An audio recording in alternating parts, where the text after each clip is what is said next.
Hello everyone, welcome to our Let's Play series of Torment, Tides of Numenera. This is Kaul RPG as usual, and I'm very happy that you chose to join me today here again in the necropolis, because we came here to tomb number 2413, I believe it is. And this tomb, of course, we have been here before, and we have used this before. This is where Choi, I think her name is. Actually, let me look at the journal over here.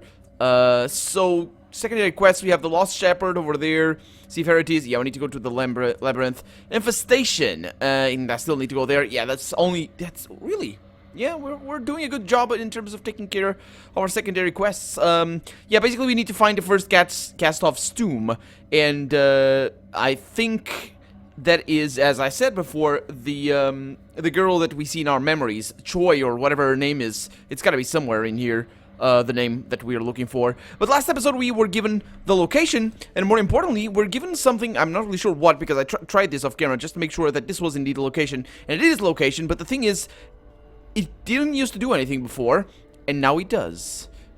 It's got a lot of things coming out. I'm not sure if I trust that. What is that? As you touch the engravings on the epitaph, you feel familiar stirrings of air pushing your eyes towards the imperfections on the surface. Oh yeah, okay, so this is the reason why we can see things, is because now we can read air, or whatever. Air is so strong that it does letters in the air, so it's interesting. Yeah, Choi was the name. As with Choi's tomb, the glyphs of the truth curl into shape as distortions of the air and form themselves into the name of the deceased, Ronus Kaul. Oh, wait a minute. I was coming to that realization as I read this thing, because this is not Choi's tomb. This is... Is Ronus Kaul the first... the changing god? What? The second cast off or something like that? I'm not really sure. More words begin to form, taking shape like clear smoke. Examine archives. Oh, it's like an interface. Sure. Display likeness and leave. Okay, let's go with examine archives first. A whisper of wind tickles your ear. Protection of archives enabled. Speak the code and read freely. You remember the words of Choi's marker. Your name will live forever. And so you whisper the name Choi. It works. Reams of potential information begins spilling into the air hidden behind these words. Okay, so we have the history of Ronus Kaul, the experiments, bequests, and genealogy. Let's go with the history of Ronus and see what that is all about. Lighted images appear on the current of air, subtly distorted, and they show the progression of Ronus Kaul's life. A voice slightly modulated through the wind speaks. Ronus Kaul was born Ronus Genvin, an only child in a successful merchant family of Sagas Cliffs. His parents sought for him a position within the bureaucracy. He showed an early aptitude for the gentlemanly pursuits of governing, weaponcraft, and poisons. That's gentlemanly? Sure. His interests took him elsewhere. He became fascinated by the secrets of the ancients and experimented with their lost knowledge under the tutelage of the Aeon priests. As one of their number, he sought the secrets of life and established himself in the field of medicine, focusing partially on those damned by the Numenera. He married Rinda Kaul, taking her name for himself and their family. They had a daughter named Choi. Okay, so that's a different thing then. She was the new center of Ronus' life, until the children of the Endless Gate abducted and murdered her. Ronus vowed to avenge Choi's death and destroy the cult. This vendetta consumed him. Options now include a return to the main tree, where you can hear and read about his experiments, or you can continue with the Ronus Kaul's vendetta against the children of the Endless Gate. Let's continue the story. With the loss of his daughter, Kaul resigned from the Aeon priests and turned his full attention to destroying the cult. By then, they had moved on, leaving him with no object for his revenge. Rinda Kaul took her own life. Ronus redoubled his efforts, sold all he possessed, and devoted himself to finding the children. In time, he hired an explorer named Marquisa, or Marquisa, depending on how you pronounce the C, to assist in this pursuit. Neither returned. Years after disappearing, Kaul sent a letter to his oldest mentor. In it, Kaul explained that he had found the children and their leader Inifir. He wrote, Inifir and the others are victims, not monsters. They are prisoners of pain, and Inifir is a slave to dark masters beyond our plane. Rather than seek vengeance, I will endeavor to set them free. Some months later, Kaisul's body was transmitted to that mentor as well. And many years after that, the body of his guide, Marcisa, was deposited in the Valley of Dead Heroes. Thus ends the story of Ronus Kaisul. Entombed herein, his wife, Rinda Kaisul, is interred in her family's ossuary, or ossuary. That's basically where you keep the bones. That's what it means. And in Saga's Cliffs. Okay, so I'm gonna... I thought... The marker of his daughter, Troy Kaisul, can be found at 4221, and we have been there. That's where we came from. And Marcisa's tomb lies in 1254, which we have been to as well. The voice crackles to a halt, and the main menu returns. Impossible, the code of Marcisa's tomb is the same as that of the Endless Gate, says my character. Or the narrator in this case. Really? Okay. What happened to Marcisa, though? Why'd she die? Oh man, how I wish I could have a Control F right now. Please give me a Control F. I can't. So we're looking for Marcisa. Reference to Marcisa up here. I remember it was on the left side, like third. Oh, it was up here, wasn't it? Freely? No, it wasn't. So Cliff's his parents. He became fascinated under the tutelage of Aedean priests and focused on Numenera. He married Rinda Kaisul, took her name, they had a daughter, and she was murdered, and that's why he went on to a vendetta, yeah, against the children of the Endless Gate. So... Dang it. Rinda Kaisul took her own life, and he redoubled. In it, Kaisul explained he had found... That's the last one, isn't it? Oh, boy. Okay. In interest in weapon crafts, and there's no mention over here to Marcisa, is there? Not that I can see. I'm looking for capital M's at the beginning, but I might be mistaking it. And this is the first part. We have seen this one. It's gotta be in the second one. Oh, there it is. The history continues as before, and again recites the codes for... okay. Sure. What about the experiments? But what does that mean? I wanna know what that means. So Marcisa's code is the same as the Endless Gate. Marcisa was deposited, and many years after that, the body of his guide, Marcisa, was deposited in the Valley of Dead Heroes. There. But there's another reference to Marcisa before. Is it immediately after? Or before, I should say? Because I can see it written in here. There it is. That's the one. Okay. Rinda Kaisul took her own life, redoubled his efforts, sold all the possessions, devoted himself to fighting. In time, he hired an explorer named Marcisa to assist in his pursuit. Okay. This is... We can't really glean anything from there. About the experiments. Experiments included vivisection and necrosection on a variety of creatures across the Protectorate's biome. Basically, this means dissection while alive and dissection while dead. These led to investigations into cross-dimensional manifestations and psychosis, a field of study Kaisul abandoned upon death of his daughter. A formal list of scientific citations follows. Okay, maybe that's good. What about the bequests? Whatever that means. A subdued male voice speaks while Scholarch... Kaisul liquidated the overwhelming majority of his estate shortly before his disappearance. Certain family trusts and ongoing honoraria and royalties remained. These were assigned to the Aedean priests of Saga's Cliffs until confirmation of Kaisul's death. At that time, his remaining property escheated to the city? Escheated? Sure, whatever. A list of financial instruments and revenue sources scrolls across the screen. Okay, what about the genealogy? The voice of indeterminate gender reports.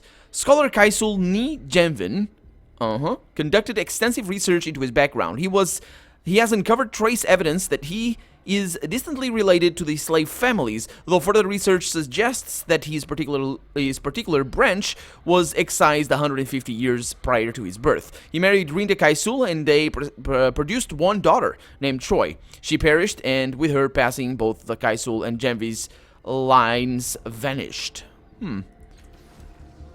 I want to go... The Tomb of the Endless Gate... The Tomb of the first cast-off is the Endless Gate? That doesn't make sense. Let's go to the Endless Gate and see if we can do anything there. I'm pretty sure I screwed up already. No, that's not it. Look at the other buttons. Okay, enter a code, please. So the first one is going to be a 1. And then I'm going to go for a 2, and then a 5 and a 4. And that's what I was trying to do. And this is the Endless Gate. Let's go there. Yeah, bullet my gut. Oh boy. We might find... Well, who knows? I mean, the fact that we closed the Endless Gate doesn't mean anything. There's still this thing over here that we can use. Let's see what it is. When you stumbled across this tomb before, you didn't know that you'd return on... Yeah, on Ronus Kaisul's instructions, but perhaps you should have known. Yeah, well, maybe not. Girded with the knowledge of Marcisa's name, you search more thoroughly this time. Perhaps you will uncover something valuable amidst the offal. Okay, let's try to read the name again. You cannot read the name. Yeah, this was obscured by splatters of blood. Still, you're fairly certain this is the tomb of Marcisa, whose proximity to Inifir must be what inspired this display of, you hardly dare call it devotion, but it's certainly effusive. Okay, let's look more closely at their writing. Incomprehensible scratches and scrolls, all of them, and you can't make sense of them. Yet, somehow they fill you with a vague and nameless horror. Amidst the bloody rents and paeans, you'll find a symbol carved into the stone itself. You recognize it as the sigil of the Children of the Endless Gate, surrounded by scrolls to an unnameable and alien god. Can I examine the writing again? Does that change anything? Incomprehensible scratches, but it... Amidst the bloody rants, you find that you don't recognize the sigil. It's basically a rewording of what happened. Let's touch it. As you reach out to touch the symbol, a spark flares from it, and you feel your tattoo blazing in sympathy. The rock under the symbol evaporates, as if it were transmuting itself into another dimension, revealing a large niche. Oh, and we got... Whoa, what the hell is that? A twisted metal mirror caster. Oh, it's a mirror caster. Within is a thing of strange dimensions and impossible angles, spun from an unearthly metal that seems to flow as you examine it. Its branching limbs cross into a lattice that holds no clear pattern. Tidal energies seep from it, and you recognize the sigil of the changing god stamped on its base. What else it might be, this is a mirror caster, but not one you can use, at least not now. Oh, okay. Someone has twisted it out of alignment, and it would be impossible guesswork to return it to a proper stage. Or state. I'm gonna need to bring it to Matkina. Yeah, she probably is gonna know something about that. The rock that covers the niche melts away, but there's nothing inside anymore. Okay. Okay, so Matkina it is. I do wonder though if going to... What is the code? It's 2413, right? I do wonder if going over here is gonna mean anything. I'm gonna try. I'm looking at my notes here. I think it is 2413, and that's, again, the tomb with a skull on the center. So that would be... Yeah, this one, okay. Let's see what happens. Display likeness. Yeah, we didn't do this. A host of images appear, a series of pictures collected from the lifetime of a handsome, driven man in various poses. As a baby, learning to walk, as a child exploring the shell of some sort of crashed flying vessel, as a young man studiously dissecting a Numenera tool, as a father, as a widower. Though through the course of years his face grows more haggard and rugged, but he retains a youthful charm. He looks nothing like the Ronus Kaisul you encountered outside in the valley. Yeah, I guess he wouldn't. That guy's crazy. But he's helped us, which is interesting. Let's return to the entrance. I don't think we need to do anything else over here. The journal is probably going to tell us exactly what we need to do, but I'd rather just do it myself. And speaking of doing it myself, last episode we tried to kill the Naran. I'm gonna do that. I'm gonna murder it, and I'm gonna do it off camera. I'm gonna make a little bit of a cut, because I think the game is gonna crash again. But I'm still gonna try. Before we do that, I want to see if anything changes. I'm not gonna cut away right now. Okay, so everything is the same. We go through this. Oh, look at that. Did you see the flash outside of the screen? That was pretty interesting. Okay, so the next time you see me, this guy's gonna be dead. Or maybe I'm gonna be killing it. Yeah, that might be a little bit of a better thing. So yeah, get ready. Get ready. Oh, so I finally understand how the living tattoos work. If he moves, he disengages living tattoos for some reason. And I've been really lucky that he's not been attacking me, so he's been attacking both these guys. So everything is going relatively okay. We're basically at the same spot that we were before, so I'm just gonna let these guys be. And yeah, living tattoos are gone. That's fine. I could get... probably should get a little bit of a protection over there on there it is, right? If I could. I can get it on you, right? There it is. Okay, so Erit is gonna get the protection there. There we go. Uh-huh. Very nice. And we continue. She probably should heal herself. She can, but I think I'd rather just try to hide with her and wait for Erit to come back. So basically, we are in the same position and same situation. Oh, she did it. Good. Same situation as we were before. Let me see if I can get yourself. So if we go here, right there. Yeah. That's the stuff. Oh, look at that. Everybody's protect. Oh, he gets extra attacks. My attack didn't feel strong at all. Good. No, it did. It was really good. Okay. I don't feel happy. No. Okay. So we continue attacking this, just going through all of my intelligence. That's quite fine. I'm quite alright with that. I haven't What do you been think of this? scoring criticals or anything, which is a shame. But, well, there it is. So you're gonna switch to that. I could demoralize this thing, but I think it's better to just keep attacking it. Barely heard it. We are doing some damage, so shut up. And now I can heal Eris again. With her, of course, she gets out of hiding right there. Oh, that's much better. Just like that. Very good, very good. It's really good that she's good at healing. Otherwise, I wouldn't be able to get through these combat for sure. In particular, I mean, I guess healing potions are My attack powerful. didn't feel strong at all. No, your attack is good. Shut up. What was that? So he's knocked down. He's dazed. Terrible. And I'm dazed, and she's taking damage. He gets extra attacks every once in a while. I'm not really sure. Oh, that's bad. That's bad. At least we didn't get knocked out. Just got knocked down. Let's see what I can do here. Just using 3 per attack because I got the edge. Aligern, you're gonna try. You should probably. Let's get a couple of protections there. I'm at least 6 times better than I was seconds ago. And now I'm gonna try and heal you. Because we'll be fine. It's funny that I didn't take any damage. And now we have no more healings. Good. On her, of course. Okay, so now you... Out of range. Out of range, that's bad. Can you go back there? I'm pretty sure I can. Yeah, that's what I'm talking about. So that way he doesn't knock me out completely out of whack. See, if he does, I'll still be there. Oh, see, he didn't get... So he gets double attacks every once in a while, but after that he doesn't get double attacks. So, let's see, 55%. You've already lost. I got a little bit of damage, I think. So Aligern, go for some protection. I suppose that's gonna be a good thing. It's gonna apply the fatal for everything. Yeah, go for it. And stay there. You cannot... Well, you could attack, but it's way too dangerous for her. So I'm just gonna try to hide, and she's gonna stay back. And we're gonna sleep anyway, so I should have gone for 100%. But there we go. Okay, that's that. So she's staying there forever, and I'm gonna try and bring you down. 35 health is pretty good. Oh boy, he's got flanked. My So attack didn't feel strong at all. yeah, because he's flanked, and it's bad. 3 damage there, and a knockdown. A miss there, and oh, still going for it. It's doing extra sorts of damage. Got double knockdown. Aligern is not having fun right now. So yeah, continue attacking the guy, I think. I don't really see any problem in that. Just go for it. Try this out. I'm still landing at attacks, which is kind of surprising, to be honest. Aligern still has the might. Stripping a memory. Go for it. Go for it. Okay, it's 100% still. I barely heard it. Yeah, but you Try did some something damage. else. Okay, so you stay back here. Eritis, go for it.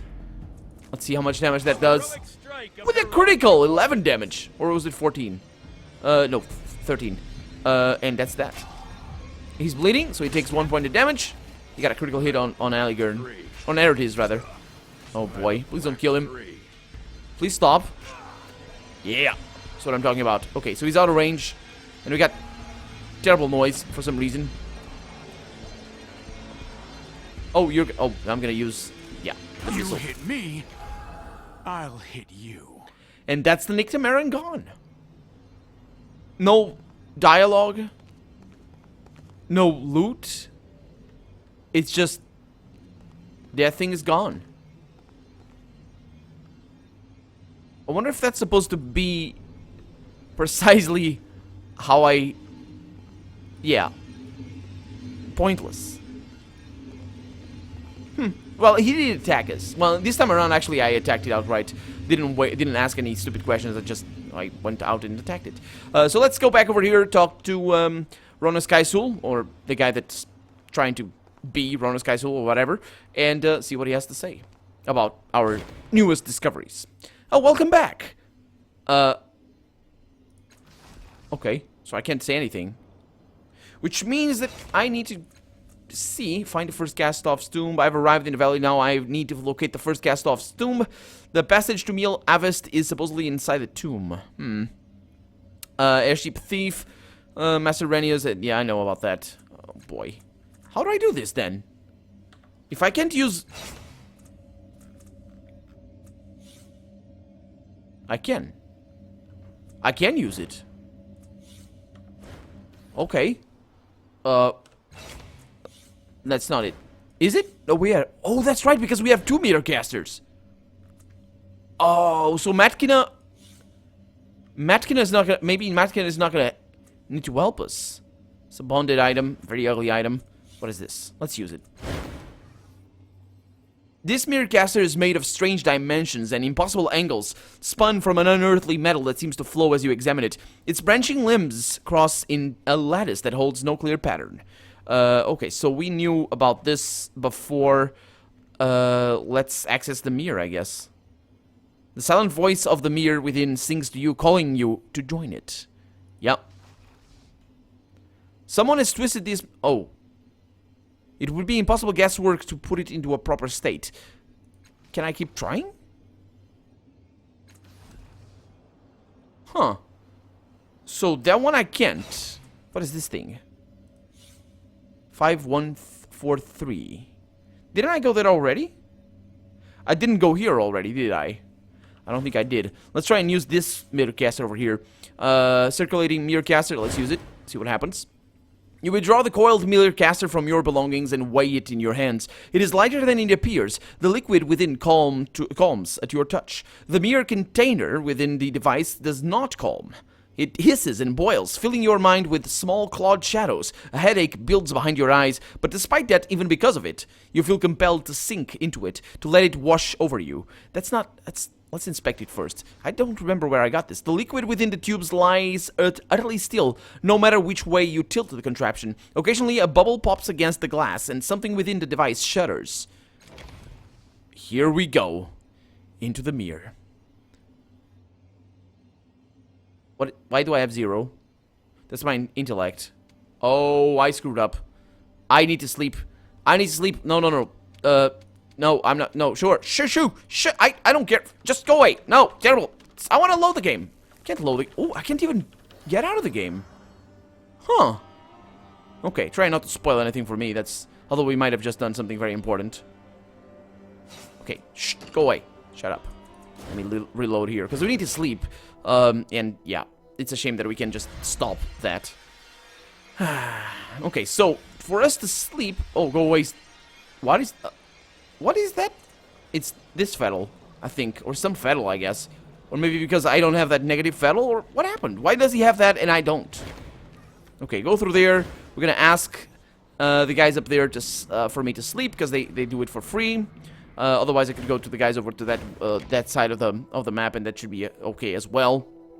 And then we can go into the mirror caster, and the other one, and also I imagine this is still missing. I mean, the fact that it's still there in my inventory probably means that I need to go there. And I do think that I missed that I didn't go there before, and I should have. Yeah, I was trying to get the endless gate at the last, and I think that would have been a better thing. But yeah, I found a tomb below for a girl named Troy Kaisul. Do you know anything about her, Talira? Kaisul? Well, I don't know anything about her, but you might ask my colleagues. Yeah, I know. Okay, I want to rest. Of course, and there we go. Okay, good stuff, good stuff. I can breathe again. Indeed. Indeed. Okay, so our fetal apparently doesn't apply. His fetal doesn't apply to us, which is totally fine. Oh, of course not, because I have, no. What? Well, it should. I was gonna say it's because I have the extra skill that allows me to have a bonded artifact. That might be the case. Okay, now it is time for us to go into this mirror caster over here. and do what we are about to do. So we inspect the mirror caster, does the same thing, and enter the mirror. And I suppose it's gonna do a loading screen. It does not. The sunrise, there it is. The sunrise gives the sea a blazing golden sheen, and all the city from the far harbor shanties to the splendid square just below you basks in its sunlight. The breeze blows fresh and brisk off the water. The songs of night birds gives way to the chatter of clerks and touts, and your black veined hands, twisted like talons, tremble on the windowsill. Behind you, men bicker about tests and shins, about a rot that has reached the heart and brain and cannot be cut out. Tests and shins. So they're medical things, I suppose. You turn away from the window and face the men, just as the closest of them, a one-armed servant in sumptuous garb, cries that there must be more than that can be done, whatever the cost. But the other, a surgeon, snaps back. I am no mountebank like Jalipa, flinging ciphers at the sick till there are no more shins to shake loose. It's not healing to stir false hope in those doomed to die. They rake off their debate to look your way. You don't recognize them at all, but plainly they know you and expect you to speak. Okay, so I think this guy is looking my help.